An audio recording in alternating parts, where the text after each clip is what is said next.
Hai everyone, selamat datang di channel Ngopi bareng Pak Yu. Ngobrolin pendidikan yang lebih smart. Jangan lupa siapin kopinya sambil nonton. Kali ini kita akan ngobrol-ngobrol dengan Pak Yu sambil ngopi. Di episode kali ini kita akan membahas tentang setiap anak dilahirkan jenius, tidak ada yang bodoh. Wow, yuk kita bahas. Senang sekali bisa kumpul bareng meskipun di online ya. Dan kali ini kita punya program baru yaitu ngopi bareng Pak Yu. Apa itu ngopi? Yaitu adalah ngobrolin pendidikan yang lebih smart. Nah, kita akan serius untuk bahas tentang pendidikan. Banyak sekali PR pendidikan di Indonesia ya. Dan kita akan konsisten ngopi bareng Pak Yu. Nah, pagi Pak Yu. Pagi Bro Peter. Pagi. Senang sekali bisa ngobrol dengan Pak Yu setelah sekian lama. Apa kabar Pak Yu? Luar biasa. Sehat ya? Sehat, puji Tuhan. Puji Tuhan sehat. Nah, kalau ketemu Pak Yu, ngobrol dengan Pak Yu itu sangat identik sekali dengan pendidikan. Nah, saya lihat juga dari dulu kenal ya. Ini saya baca deh prestasinya gitu ya. Pak Yu ini adalah finalis Young Entrepreneur Franchise Award 2009 ya Pak ya. Terus kemudian dianugerahi oleh Wali Kota Palembang sebagai pemuda pelopor bidang kewirausahaan 2010 pada saat HUT Kota Palembang. Dan luar biasanya adalah dianugerahi oleh Smart FM Palembang sebagai tokoh pendidikan dan entrepreneurship pada HUT Smart FM, gitu ya Pak ya? Iya. Wow, luar biasa. Itu kenapa ya Pak dianugerahi sebagai tokoh pendidikan oleh Smart FM?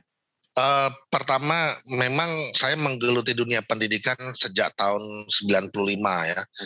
Jadi lebih dari 25 tahun.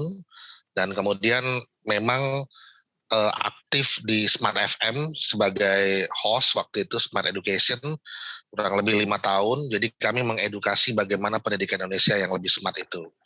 Dan kemudian selain itu banyak sih prestasi-prestasi secara nasional maupun internasional ya. Salah satunya adalah kita punya 3 rekor dunia, bukan muri loh, Guinness World Record ya, pendidikan Indonesia. Jadi memecahkan rekor dunia, Guinness World Record. Jadi ada 3 rekor dunia yang kita miliki. Itu rekor dunianya pendidikan orang Indonesia. Dan kemudian saya pernah mendapat apresiasi award dari arloji asal Swiss TV. Jadi waktu itu cuma 2 orang yang dapat apresiasi itu karena dianggap menjadi tokoh yang menginspirasi kota. Jadi waktu itu saya dengan Pak Edi Santana Putra, Wali Kota Palembang waktu itu. Cuma 2 orang. Cuma 2 orang waktu itu. Nah ini kalau kita lihat prestasi itu semua rata-rata banyak banget ya, kalau nggak bisa dibacain satu-satu lah. Karena banyaknya. Dan rata-rata di bidang pendidikan. Rata-rata bidang pendidikan. Nah ini saya mau tanyain, kenapa sih kok getol banget di dunia pendidikan Pak? Ya, jadi memang kalau saya sih melihatnya mungkin calling ya, panggilan. Jadi ternyata selain kompetensi itu yang mempengaruhi keberhasilan, kesuksesan itu adalah calling, panggilan.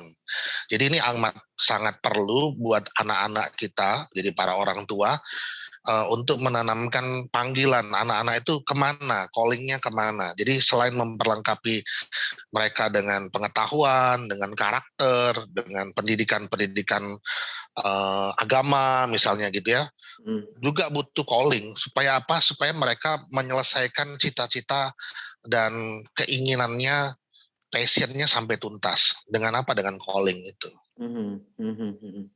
Calling ya, itu yang buat konsisten Pak Yu ya, untuk bisa konsisten membangun generasi yang lebih smart gitu ya.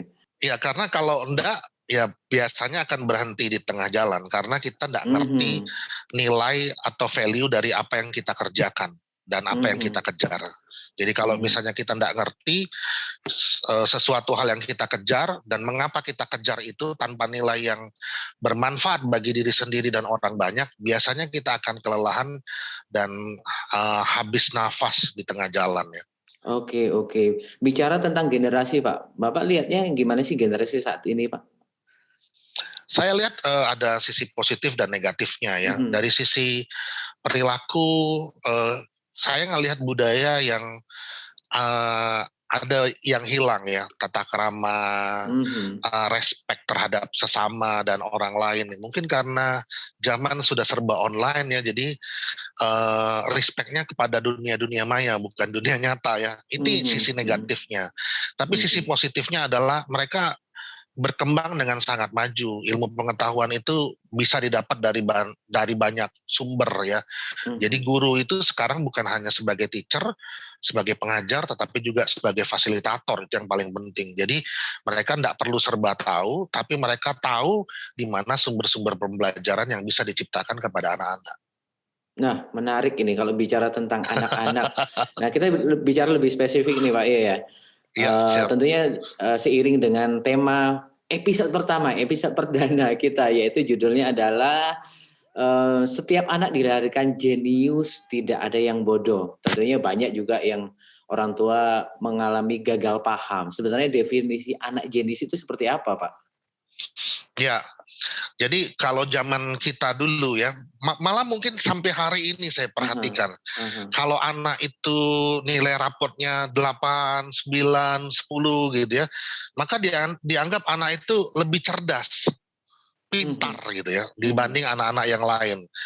Atau sebaliknya, kalau misalnya nilai rapotnya merah gitu ya, ada yang kurang, nah sepertinya anak itu dianggap bodoh atau kurang gitu ya. Padahal enggak seperti itu.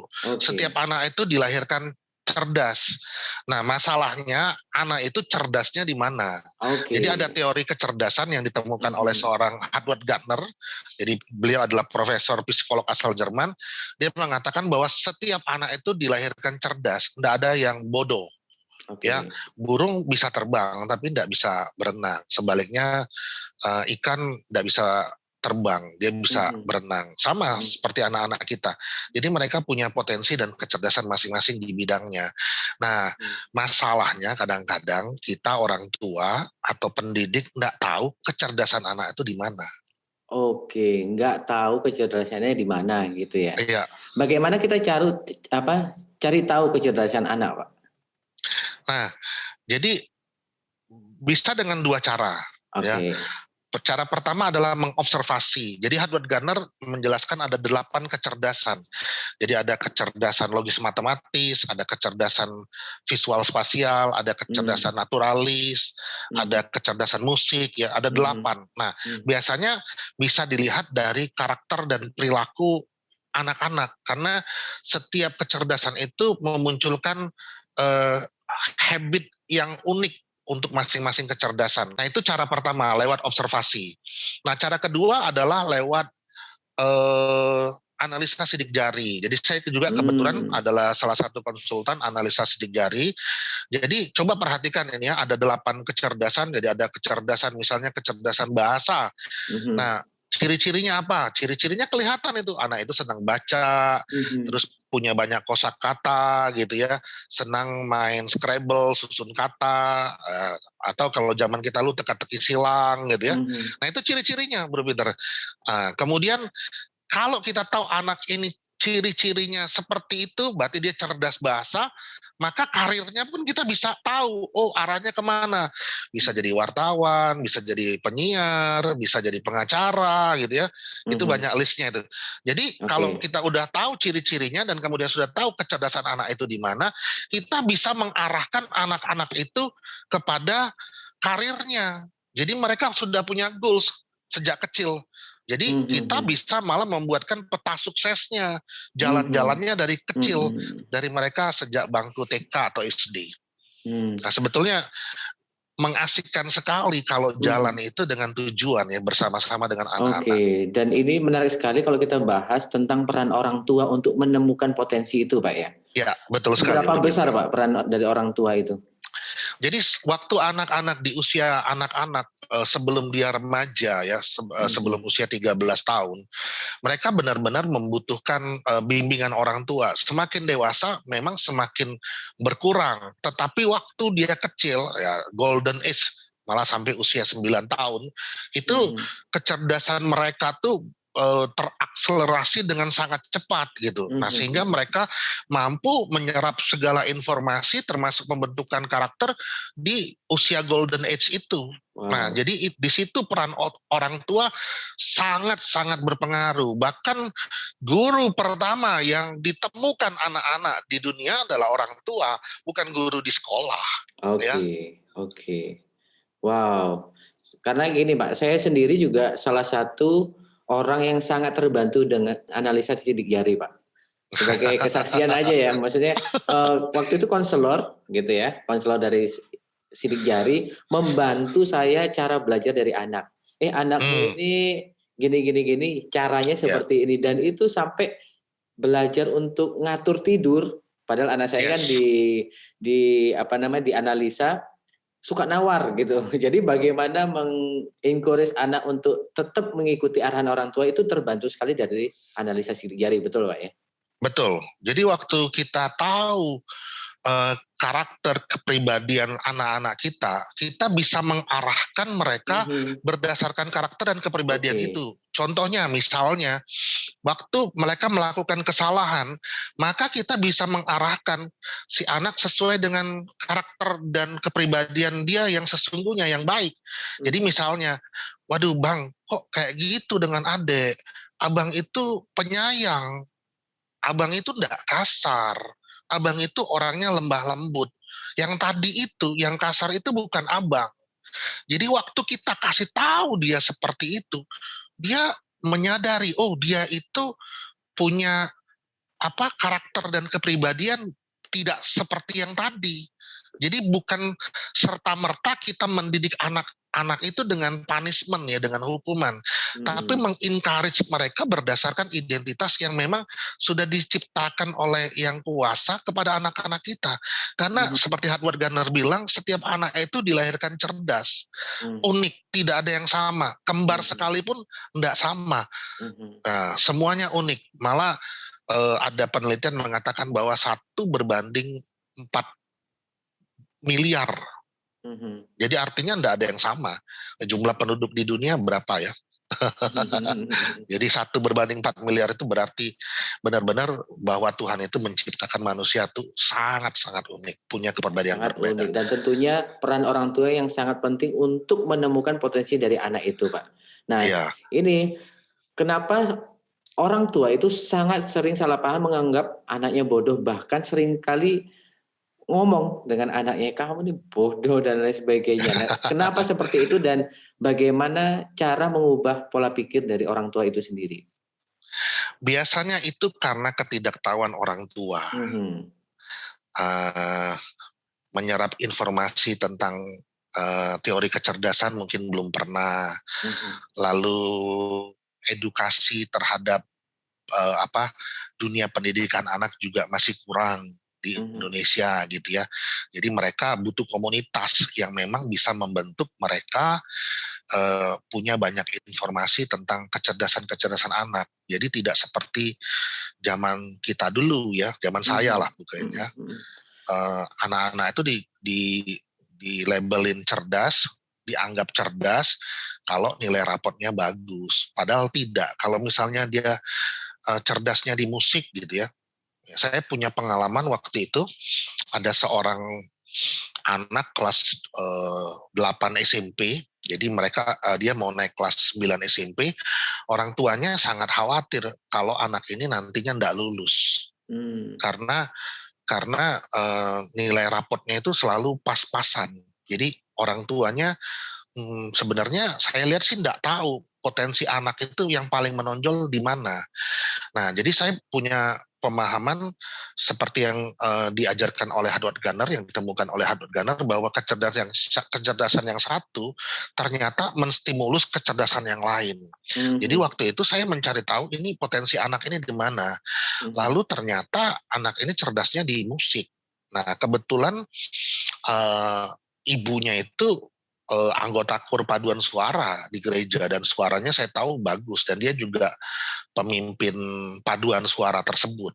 Jadi singkat cerita, saya bilang, wah, sering-seringin ikut lomba vokal atau vokal grup atau paduan suara supaya anak ini tergali potensinya. Nah, terus tentang les segala macam, saya bilang enggak perlu, fokus dulu dengan kelebihan dia, ya, bukan fokus kepada kekurangan. Jadi singkat cerita, anak ini akhirnya sering diikuti lomba dan ternyata memang potensinya di situ. Jadi beberapa kali dia ikut lomba, beberapa kali juga anak ini akhirnya jadi juara, malah juara 1 gitu ya. Nah kemudian singkat cerita juga anak ini ternyata termotivasi karena percaya waktu dia dirinya tumbuh ya Pak ya? Iya, percaya dirinya tumbuh. Jadi waktu dia terima piala juara itu, dia menyadari, oh saya ini ternyata juga bisa jadi yang terbaik, bisa jadi juara. Nah, betul yang dikatakan Edward Garner, percaya dirinya bangkit, kemudian kecerdasan yang satu tuh menstimulus kecerdasan yang lain, dan itu dibuktikan nilai raportnya malah jadi lebih bagus, terstimulus. Jadi apa ya? Tanpa dia ikut les tambahan yang lain tadi. Nah, jadi ini membuktikan bahwa kecerdasan yang satu tuh benar menstimulus kecerdasan lainnya. Ya. Saya terdorong untuk nanya tentang komunitas tadi Pak. Bagaimana orang tua harus menemukan. Salah satunya adalah sekolah yang tepat ya Pak Yu ya. Yang bisa mengarahkan, kalau orang tua ada keterbatasan waktu dan lain sebagainya, saya percaya juga sekolah itu memiliki peran yang besar juga ya Pak. Untuk menemukan potensi ya. Iya, jadi sebetulnya memang di dalam sekolah itu, yang sekolah itu sebetulnya bukan cuma anak-anak, orang tua juga butuh sekolah. Maafkan saya seperti itu. Jadi Nadiem ya, Mendikbud yang baru bilang belajar itu seumur hidup gitu ya. Jadi belajar itu tanpa batas waktu. Jadi sebagai orang tua pun ternyata menjadi orang tua yang baik pun kita harus belajar. Jadi tidak serta-merta menyerahkan pendidikan anak-anak itu kepada sekolah atau kepada guru. Kita pun juga turut aktif terlibat. Nah di sekolah kami anak-anak itu orang tua itu diajak aktif terlibat di sekolah. Jadi mereka ada waktu-waktunya bisa sharing dengan anak-anak yang lain gitu ya, anak-anak teman-temannya. Misalnya dia adalah seorang insinyur atau seorang dokter, dia bisa cerita profesi dokter itu apa saja sih yang dikerjakan dan kemudian bagaimana sih bisa jadi dokter yang baik itu, yang punya banyak pasien. Nah itu anak-anak kan akhirnya belajar tentang satu profesi dokter. Ya, kebetulan sekolah kami sekolahnya berbasis entrepreneur, jadi memang memperkenalkan berbagai macam profesi supaya dan mereka itu basic sekali kalau di smart school ya Pak ya. Iya, sangat basic sekali. Jadi mereka belajar tentang karakter, perilaku, dan kemudian knowledge tentunya bagaimana menjadi seorang dokter yang berhasil. Wow, sekolah yang tepat itu mengarahkan roadmap to success itu sendiri ya Pak ya? Keberhasilan dari anak itu sendiri ya. Iya. Nah, kalau kita jalan dengan tujuan itu kan mengasikkan karena kita tahu kemana kita mau pergi. Tapi kalau misalnya anak-anak nggak tahu cita-citanya karena dia nggak punya roadmap-nya, karena nggak tahu potensi dan bakatnya, kan itu kan kasihan anak-anak sebetulnya. Kasihan. Jadi itulah tugas orang tua dan sekolah, membantu anak menemukan potensi dan bakat maksimumnya di mana. Nah selama ini kan tidak seperti itu Bro Peter. Selama ini biasanya berpatokan dari nilai raport, mana yang merah itu yang dilesin. Dan itu belum tentu membantu di masa depan dia ya Pak? Pasti. Karena akhirnya anak-anak itu tidak jadi expert. Mereka jadi rata-rata. Buktinya apa? Buktinya di Indonesia itu cari seorang expert itu susah sekali. Karena apa? Karena pendidikan di Indonesia itu fokusnya kepada kekurangan, bukan pada kelebihan. Bayangkan yang kurang dilesin ya? Iya, yang kurang itu 5, 6, 7. Paling maksimal dilesin jadi 8. Coba yang 8, 9 itu. Kalau dilesin mungkin bisa jadi 10. Kalau ada 11 mungkin 11. Maksudnya apa? Maksudnya anak-anak itu jadi expert, bukan jadi rata-rata. Dan itu kebutuhan di masa depan ya Pak, expert. Oh iya, semua bidang butuh expert kan. Kita pun misalnya mencari jasa pekerjaan apapun, misalnya membuat film atau membuat video marketing untuk membantu usaha kita, tentu kan kita cari profesional, cari yang expert, enggak cari yang tanggung-tanggung. Dan makin expert dia makin tinggi nilai bayarannya. Nah itu harusnya menjadi challenge buat anak-anak kita. Dan orang tua membantu mereka menemukan potensi dan bakat maksimumnya di mana. Ya, benar sekali. Dan saya yakin melalui pembicaraan kita ini Pak Yu, ngopi kita ini, orang tua sangat terbantu sekali ya, how to, ya kan, bagaimana cara menemukan potensi dan juga langkah apa yang harus diambil ya kalau lagi punya anak masih kecil. Namun nih Pak Yu, bagi para orang tua yang terlambat untuk menumpukan potensi anaknya, mungkin baru dengar siaran ini anaknya udah SMA atau SMP, ataupun yang sudah terlanjur hampir tiap hari bilang anaknya bodoh dan lain sebagainya. Nah, itu langkah apa yang harus diambil orang tua, Pak?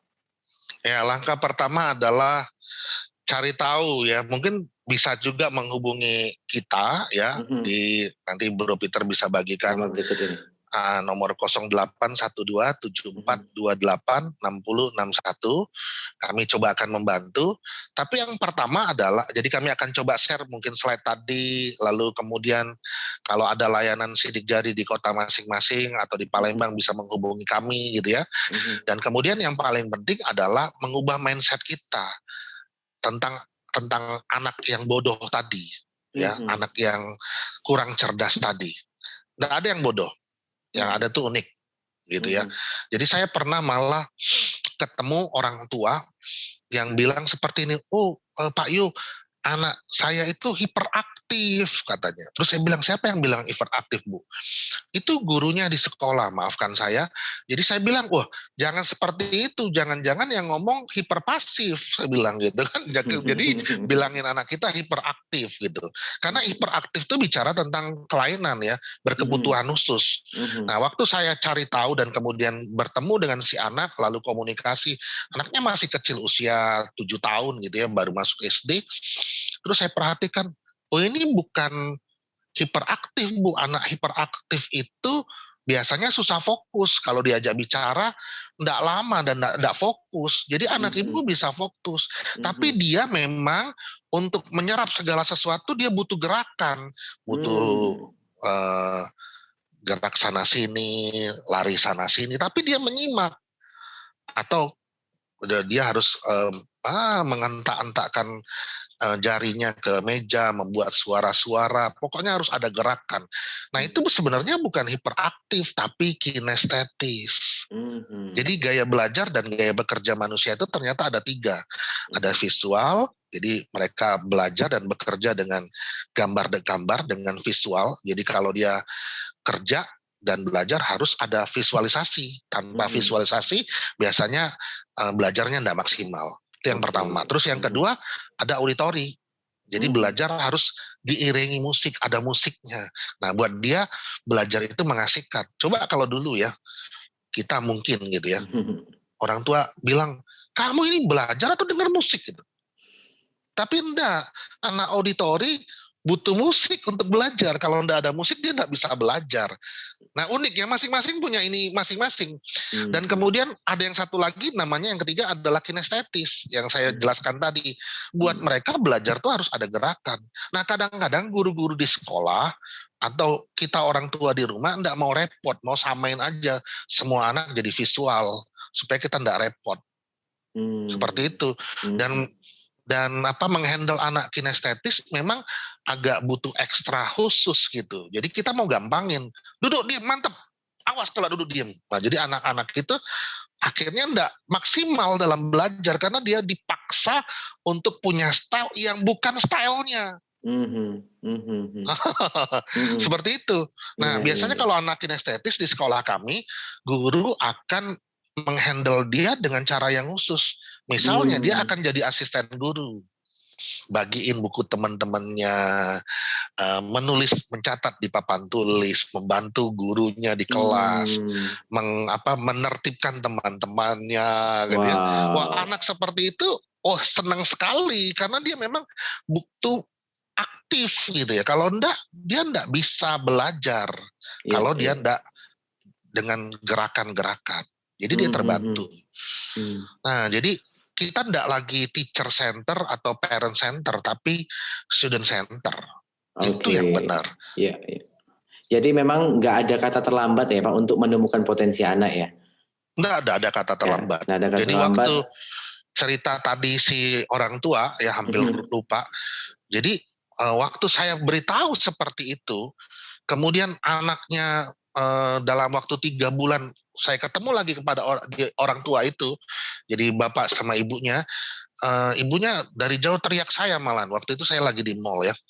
Jadi ibunya teriak, Pak Yu, anak saya berubah katanya gitu ya.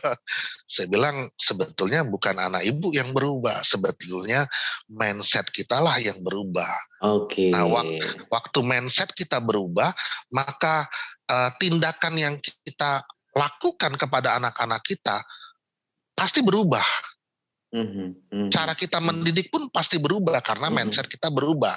Kalau kita menganggap anak kita berkebutuhan khusus, biasanya kita memperlakukan anak-anak kita tuh sebagai anak kebutuhan khusus. Malah ada yang bawa ke dokter, ke psikiater, dikasih obat gitu ya. Padahal anaknya anak yang biasa, yang unik gitu. Nah, waktu kita memperlakukan anak-anak itu seperti anak pada umumnya, anak-anak yang biasa gitu, bukan berkebutuhan khusus, maka hasilnya pun ya luar biasa karena kita memperlakukan seperti memang kodratinya dia. Nah, kalau berkebutuhan khusus diperlakukan padahal anak itu enggak, akhirnya benar-benar berkebutuhan khusus jadinya. Karena diperlakukan seperti itu ya Pak ya? Iya, karena anggapan kita. Jadi sebetulnya yang berubah bukan anaknya, tapi mindset kita sehingga perilaku kita kepada anak-anak kita berubah. Oke, wow, kalau ngobrolin anak ini dan orang tua tentang potensi itu nggak ada habisnya ya Pak ya. Nah, ini kita akan di sesi closing. Saya minta Pak Yo untuk bisa ngasih closing statement gitu atau pesan terakhir di sesi ini tentang pentingnya waktu bagi orang tua untuk mendampingi anaknya. Iya. Jadi kenapa orang tua perlu punya waktu bersama-sama dengan anak-anak, quality time ya, karena dari situlah kita bisa menggali kecerdasan anak-anak itu di mana. Jadi nanti Bro Peter yang daftar tadi, itu saya yang bikin ya. Jadi saya baca tentang teori kecerdasan, lalu saya buat tabelnya, itu membantu para orang tua untuk menemukan kecerdasan anaknya, potensi dan bakat maksimumnya di mana. Itu di sekolah kami ditempel dengan poster yang sangat besar. Dan orang tua di sekolah kami semua tahu anak-anaknya potensi dan bakatnya di mana. Dan saya pengen orang tua yang ikut di program ngopi bareng Pak Yu ini tahu ya, namanya aja ngobrolin pendidikan Indonesia yang lebih smart. Tentunya ini adalah komunitas dan kumpulan orang tua yang smart untuk Indonesia. Wow, luar biasa. Episode yang sangat luar biasa, dan kita di episode berikutnya akan bahas yang nggak kalah hebohnya, yaitu job seeker dan job creator. Wah, ini luar biasa sekali. Dari kecil kita udah setting anak kita, udah arahkan anak-anak kita untuk menjadi job creator seperti itu Pak ya. Jadi nggak ngasih kerja tapi ngasih lapangan kerja. Wah, luar biasa. Jadi gini bocorannya, Bang Peter. Sebenarnya kita nyekolahin anak itu untuk apa sih? Supaya dia pintar. Pintar itu untuk apa? Supaya dia bisa dapat kerjaan atau menciptakan pekerjaan. Terus setelah itu ujung-ujungnya kan juga cari uang. Lalu kenapa enggak diajar gimana cara mencari dan mengelola uang sejak kecil? Wow. Kan goal akhirnya seperti itu. Iya. Banyak orang tua atau kemudian praktisi pendidikan bilang, oh kalau kayak gitu dari kecil diajar anak-anak itu mata duitan. Oh enggak, justru kalau dia enggak ngerti uang dan enggak tahu cara mengelola uang dari kecil, dia punya potensi mata duitan dari kecil.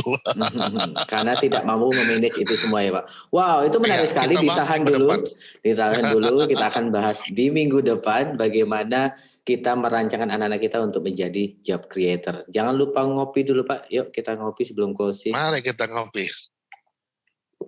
Oke, jangan lupa subscribe supaya kita mendapatkan update dari insight dari Pak Yu, dan kita akan menerima dari pembicara-pembicara yang tamu yang luar biasa nanti akan diundang ya. Jangan lupa subscribe, like, dan share ke orang-orang yang terdekat dengan kita. Bye-bye.